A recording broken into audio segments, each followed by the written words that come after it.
నమస్తే, welcome to టీవీ20 ఈ రోజు అహ్మద్ బాషా గారి దగ్గర వచ్చింది. నమస్తే అండి సార్. చెప్పండి, ఇప్పుడు చూసినట్లయితే పార్టీలో ఉన్న ఆడవాళ్ళంటే ఒక చిన్న చూపు భావం చాలా వరకు ఉన్నదే.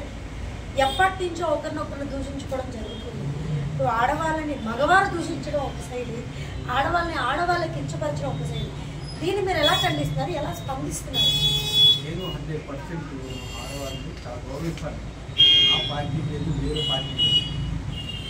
ఏంటంటే వ్యక్తిగతంగా అనేది ఆడవాళ్ళు మాట్లాడకూడదు.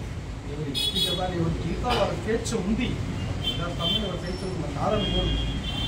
నేను మాత్రం మా పార్టీలో ఆడవాళ్ళు ఏమన్నా నేను ఖండిస్తాను, వేరే పార్టీ వాళ్ళు ఆడవాళ్ళు ఉన్నా ఖండిస్తాను. ఒక ఆడవాళ్ళని గౌరవించాల్సిన బాధ్యత మనకి ఉంది.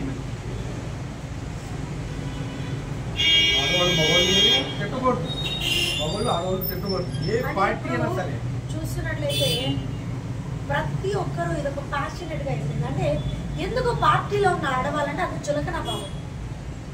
పార్టీలో ఉన్న ఆడవాళ్ళు చులకన భావం అంటే పార్టీ అంటే ఇప్పుడు చాలా మందికి టీడీపీ అంటే అభిమానం ఉన్నవాళ్ళు, కొంతమంది అయితే వైసీపీ మీద అభిమానం ఉన్నవాళ్ళు చాలా మంది. అభిమానం కొద్ది వాళ్ళకున్న బాధ్యతలన్నీ తీర్చుకొని చాలా మంది రిటైర్డ్ ఎంప్లాయీసే ఉంటారు. నాకు తెలిసినంత వరకు మన పార్టీలో మోస్ట్లీ రిటైర్డ్ ఎంప్లాయీసే ఉంటారు.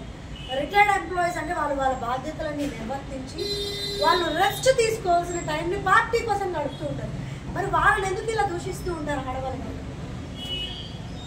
ఆడవాళ్ళని దూషించడం చాలా తప్పు. పార్టీ ఎవరి అభిమానం వాళ్ళది.